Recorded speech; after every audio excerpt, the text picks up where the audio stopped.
दोस्तों, IPS madam के किसान पिताजी रामदीन अपने पुराने कपड़े पहनकर गांव के बैंक में पहुंचा। चेहरे पर चिंता और हाथ में पासबुक। बेटी शालिनी ने कुछ दिन पहले की दिल्ली से पैसे भेजे थे पिता की दवाई और खेत के बीजों के लिए, लेकिन अकाउंट में पैसे नहीं पहुंचे थे। काउंटर पर बैठे क्लर्क ने झल्लाकर कहा, हर बार चक्कर लगाने आ जाते हो, कोई पैसे नहीं आए तुम्हारे खाते में। रामदीन विनम्रता से बोला, बेटी ने भेजे हैं, एक बार फिर देख लीजिए बाबूजी। तभी अंदर से बैंक मैनेजर बाहर आया और चीखते हुए बोला, बुजुर्गों को भीख मांगने की आदत होती है, चल निकल यहाँ से। रामदीन चुपचाप मुड़ा ही था कि मैनेजर ने गुस्से में आकर उसे एक जोरदार थप्पड़ मार दिया। सन्नाटा छा गया। कुछ बैंक कर्मियों ने उसे पकड़ लिया और धक्का देकर बाहर फेंक दिया। रामदीन की गड़ी जमीन पर गिर चुकी थी और साथ ही गिरा था सिस्टम पर से एक आम आदमी का भरोसा। पर किसी को क्या पता था,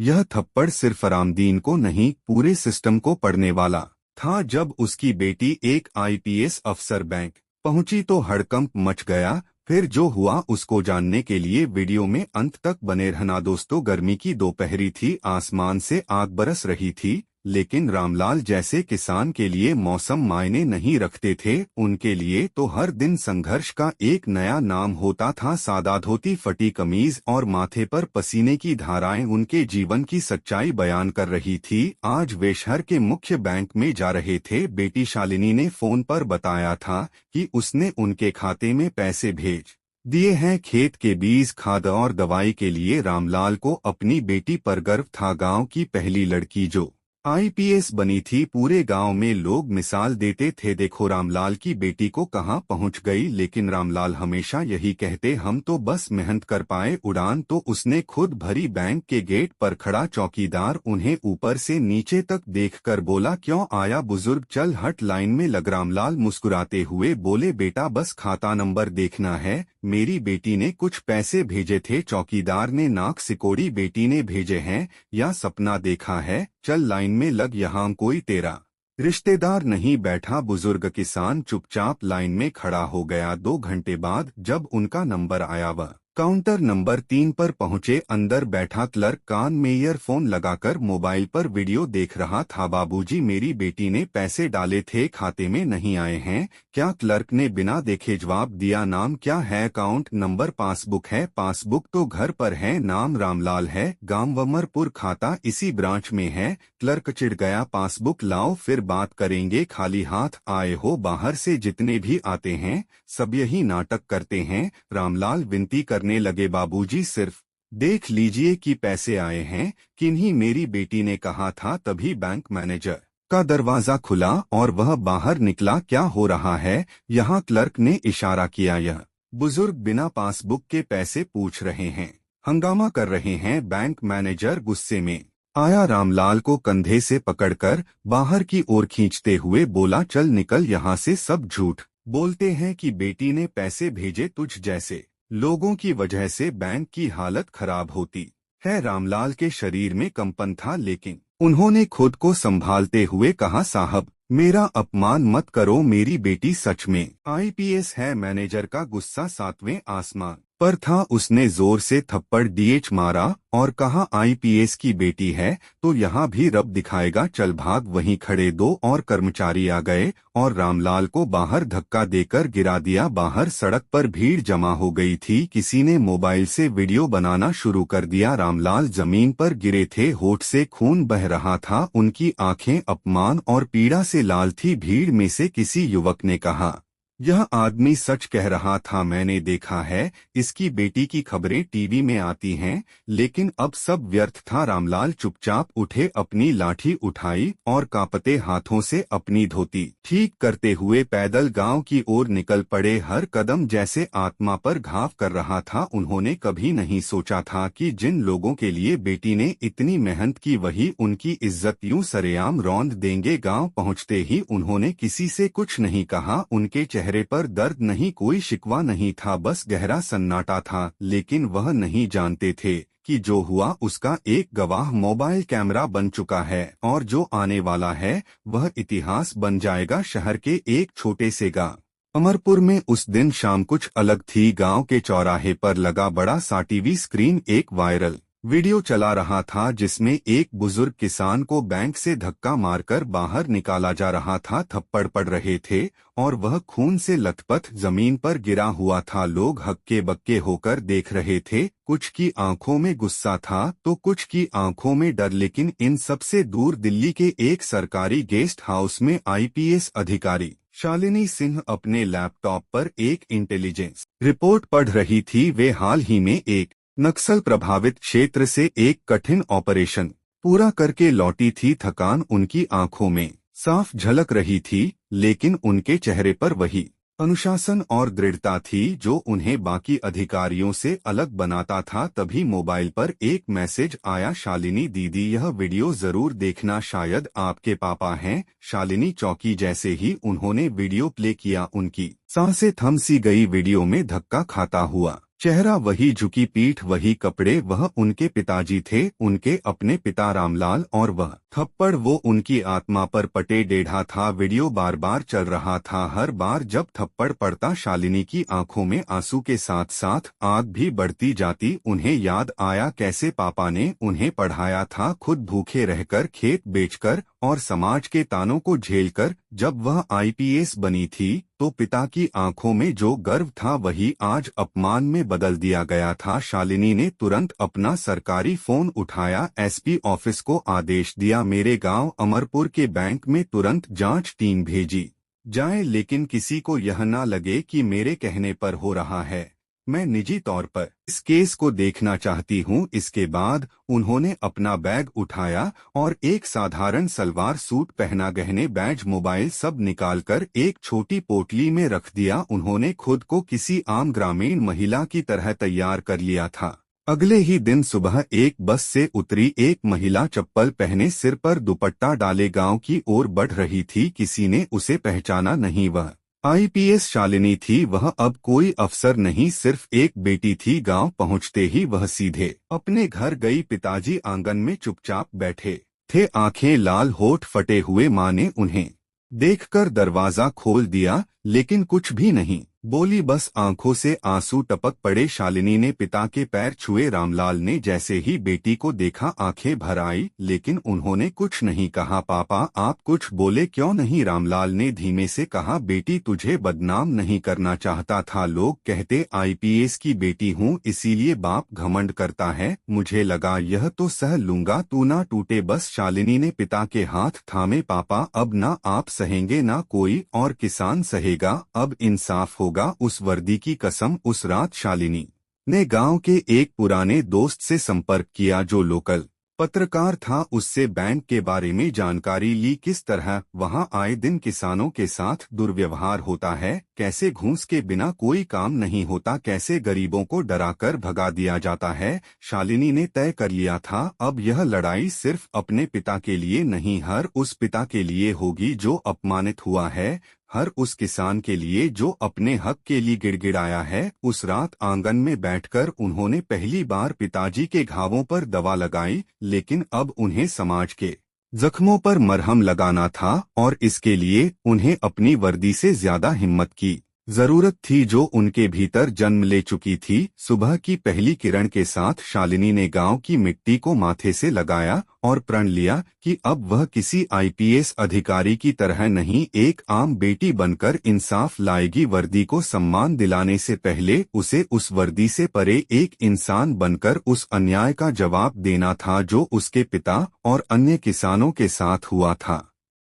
शालिनी ने गांव की साड़ी पहनी, पाँव में टूटी चप्पलें, हाथ में एक पोटली और चेहरे पर वह थकान जो पूरे देश के किसानों की थी। वह सीधे बैंक की ओर निकल पड़ी जहां अपमान की शुरुआत हुई थी। बैंक के बाहर किसान लाइन में खड़े थे, कुछ परेशान, कुछ गुस्से में और कुछ पूरी तरह टूट चुके। शालिनी सबसे पीछे खड़ी हो गई। अंदर से बैंक मैनेजर की ऊंची आवाज आ रही थी, पैसे नहीं है खाते में, निकलो बाहर, अगला आओ। एक बुजुर्ग महिला कांपते हाथों से पासबुक आगे बढ़ाती है, बेटा मेरी बेटी ने पैसे भेजे हैं दवाई के लिए। मैनेजर ने बिना देखे पासबुक फेंक दी, कहा ना सिस्टम डाउन है, भाग यहाँ से। शालिनी अंदर घुसी। भैया मेरा भी पैसा ट्रांसफर हुआ है, प्लीज देख लीजिए। क्लर्क ने उसकी तरफ बिना देखे कहा। कितनी बार कहा नेटवर्क नहीं आ रहा, बाहर जाओ। शालिनी ने गहरी सांस ली और वहीं खड़ी रही। मैनेजर गुस्से में उठकर आया। तू भी उन औरतों में से है जो मुफ्त का पैसा लेकर नाटक करती हैं,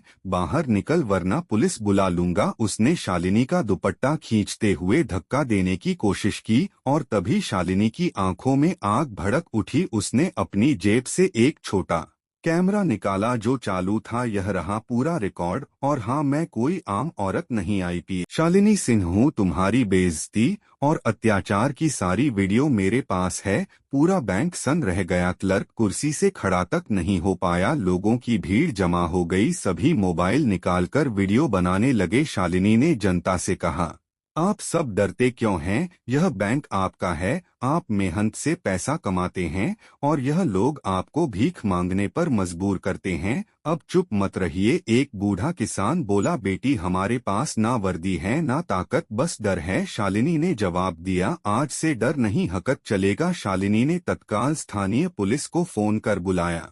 एसएओ खुद घबरा गया जब शालिनी ने उसे आदेश दिया, मैनेजर, क्लर्क और 2 अन्य कर्मचारियों को तुरंत हिरासत में लिया जाए और इस पूरे बैंक की कार्यप्रणाली की जांच की जाए। क्लर्क हाथ जोड़कर बोला, मैडम जी हमें माफ कर दीजिए, हमसे गलती हो गई। शालिनी ने सख्ती से कहा, गलती तब होती है जब इंसान एक बार भूल करे। तुमने इसे आदत बना लिया, अब कानून तुम्हें सिखाएगा कि गरीबों को गाली देने का अंजाम क्या होता है। उस दिन गांव में त्योहार जैसा माहौल था। हर किसान की आंख में चमक थी, जैसे पहली बार किसी ने उनकी आवाज सुनी हो। शाम को शालिनी फिर अपने घर लौटी। पिता ने दूर से देखा और आंखें नम हो गई। बेटी, आज तूने सिर्फ मेरा नहीं हर किसान का सिर ऊंचा कर दिया। शालिनी मुस्कुराई। पापा, यह तो शुरुआत है, अभी बहुत कुछ बदलना बाकी है। गांव में शालिनी की कार्यवाही की खबर जंगल की आग की तरह फैल चुकी थी। जिस बैंक में लोग कदम रखते हुए कांपते थे,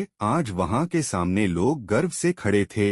हर आंख में उम्मीद थी, हर चेहरे पर आत्मविश्वास। वर्षों से दबे हुए किसानों, मजदूरों और ग्रामीणों ने पहली बार महसूस किया कि उनका दर्द सुना जा सकता है। अगले ही दिन गांव के पंचायत भवन में शालिनी ने एक खुली बैठक का आयोजन किया। आज हम सब मिलकर फैसला करेंगे कि हमारे गांव का भविष्य कैसा हो, शालिनी ने मंच से कहा।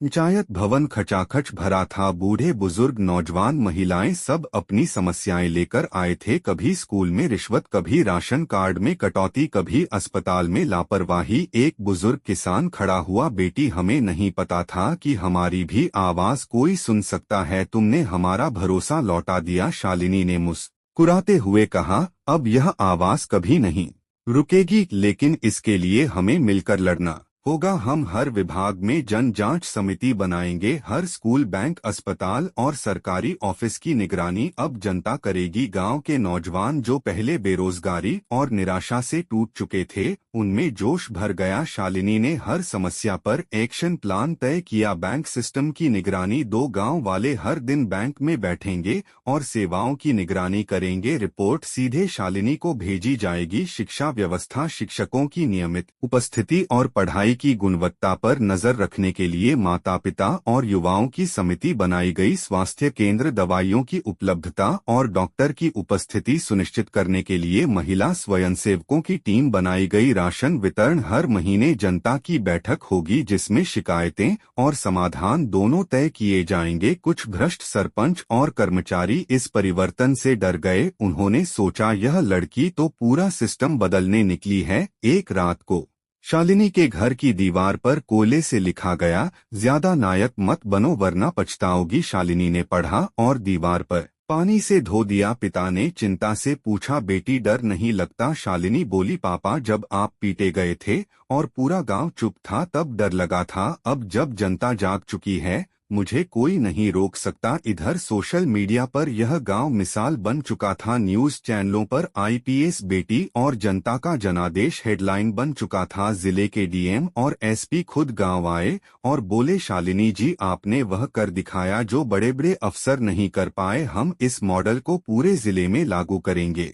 गांव वालों ने तालियों से उनका स्वागत किया। शालिनी की आंखों में नमी थी, लेकिन चेहरे पर संतोष। वह जानती थी कि क्रांति की शुरुआत हो चुकी है। अब यह सिर्फ एक किसान की बेटी की लड़ाई नहीं थी, यह जनता का जनादेश बन चुका था। शालिनी के गांव में उठी क्रांति की लहर अब आसपास के गांवों तक पहुंचने लगी थी। लोग जान चुके थे कि यदि एक बेटी अपने पिता के लिए न्याय ला सकती है तो वे सब मिलकर अपने अधिकारों को वापस पा सकते हैं। लेकिन यह बदलाव सिस्टम को रास नहीं आया। एक दिन राजधानी से एक फोन आया, आईपीएस शालिनी सिंह को तत्काल बुलाया जाए, उनके द्वारा की गई गतिविधियों की समीक्षा जरूरी है। शालिनी को बुलाया गया, लेकिन इस बार किसी सम्मान के लिए नहीं बल्कि सवालों की बौछार के लिए। शहर के मुख्यालय में बड़े अफसरों की बैठक हुई। मुख्य सचिव ने शालिनी से कहा, आपके काम करने का तरीका सरकार की तय प्रक्रियाओं के विरुद्ध है। आप अफसर हैं,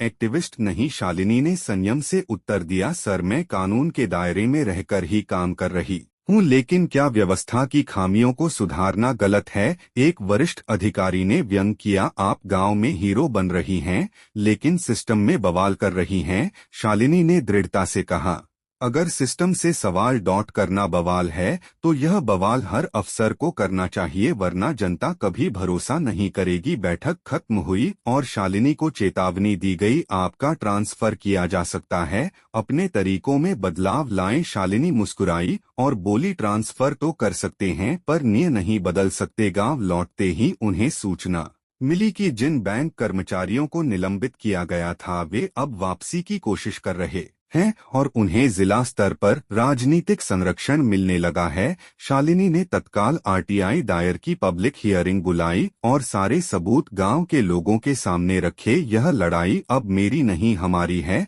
उन्होंने जनता से कहा। गांव वालों ने खुद अपनी गवाह दी, हर रिश्वत, हर अपमान, हर धोखाधड़ी को दस्तावेजों में बदल दिया। जिला प्रशासन को जनता के इस जागरण के आगे झुकना पड़ा। बैंक मैनेजर और दोषी अधिकारी निलंबित ही नहीं, उन पर आपराधिक मुकदमे भी दर्ज कर दिए गए। लेकिन इससे परेशान होकर कुछ राजनीतिक ताकतें शालिनी के खिलाफ साजिश रचने लगी। मीडिया में खबरें फैलने लगी, आईपीएस अफसर अपनी सीमा लांघ रही है। एक महिला अफसर का अति उत्साह या जनहित। शालिनी पर मानसिक दबाव बढ़ने लगा, कई रातों तक नींद नहीं आई। पिताजी ने पूछा, बेटी थक तो नहीं गई? शालिनी ने उनके हाथ थामे और कहा, थकना नहीं आता पापा, आपने जिस मिट्टी में बीज बोया मैं उसमें इंसाफ का पेड़ उगाऊंगी। उस रात शालिनी ने खुद को वर्दी में देखा, लेकिन इस बार वह वर्दी सिर्फ पद का प्रतीक नहीं थी, वह उम्मीद का झंडा बन चुकी थी। वह जान चुकी थी अब पीछे हटना विकल्प नहीं है,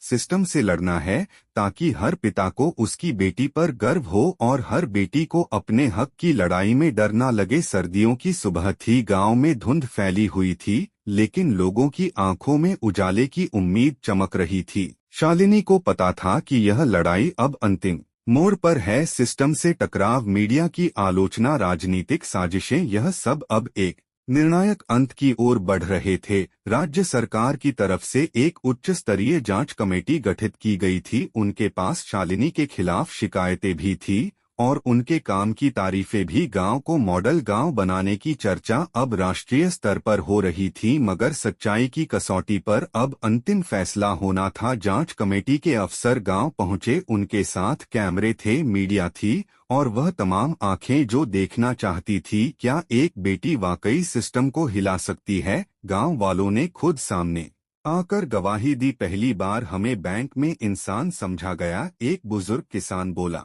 मेरे बच्चे स्कूल में हर दिन पढ़ाई करते हैं क्योंकि मैडम ने अध्यापकों को जवाबदेह बनाया है, एक महिला ने कहा। शालिनी चुपचाप सब सुनती रही, वह चाहती थी कि अब उसकी नहीं जनता की आवाज गूंजे। अंततः जांच रिपोर्ट सामने आई, शालिनी सिंह निर्दोष और उनके द्वारा लागू की गई योजनाएं जनहित में अत्यंत प्रभावी। राज्य सरकार ने न सिर्फ उन्हें क्लीन चिट दी बल्कि उनके गांव मॉडल को पूरे राज्य में लागू करने का निर्णय लिया। मुख्यमंत्री ने वीडियो कॉन्फ्रेंसिंग के माध्यम से खुद बात की। आईपीएस शालिनी सिंह ने हमें यह सिखाया है कि बदलाव कानून से नहीं नियत से आता है। हम उन्हें प्रदेश की जन जागरूकता आयुक्त नियुक्त कर रहे हैं। गाँव में दिवाली जैसा माहौल था, पटाखे नहीं पर खुशियाँ थी, मिठाइयाँ नहीं पर गर्व था। पिताजी ने शालिनी को गले लगाया, तूने मेरा सिर ऊंचा कर दिया बेटी। शालिनी की आंखों में आंसू थे, लेकिन वह आंसू दुख के नहीं संतोष के थे। वर्षों पहले जिस किसान को बैंक से अपमानित कर निकाला गया था, आज उसकी बेटी एक नई व्यवस्था का प्रतीक बन चुकी थी। वह वर्दी में गांव की गलियों में घूमती थी,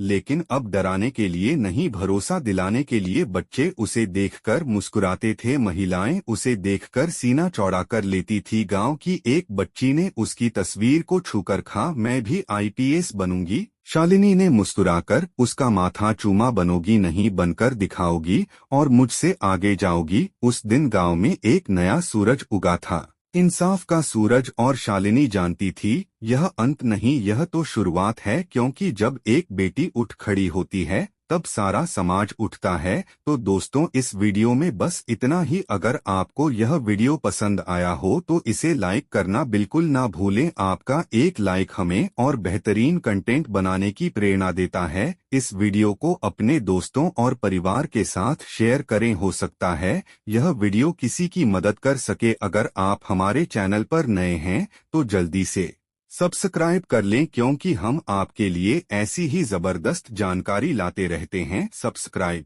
करने के बाद बेल आइकन जरूर दबाएं ताकि आपको हमारी हर नई वीडियो की नोटिफिकेशन मिले। हम पूरी कोशिश करते हैं कि आपको बेहतरीन कंटेंट दें। आपके सुझाव हमारे लिए बेहद खास हैं। कमेंट में हमें जरूर बताएं कि आपको यह वीडियो कैसा लगा। इस वीडियो को देखने के लिए आपका दिल से धन्यवाद। आप हमारे लिए सिर्फ दर्शक नहीं, परिवार हैं। हमारा मकसद सिर्फ जानकारी देना नहीं, बल्कि आपके जीवन में सकारात्मक बदलाव लाना है। इसलिए वीडियो को पूरा देखें और सीखें। कुछ नया करने का जज्ब हमेशा बनाए रखें। कभी हार मत मानिए, क्योंकि हार के बाद ही जीत होती है। मेहनत करते रहिए और खुद पर भरोसा रखिए। हर दिन कुछ नया सीखिए और दूसरों को भी सिखाइए। इसी सोच के साथ हम आपसे विदा लेते हैं। अगली वीडियो में फिर मिलेंगे नई जानकारी और नए जोश के साथ। तब तक खुश रहें, सुरक्षित रहें और सीखते रहें। मिलते हैं अगली वीडियो में। जय हिंद, जय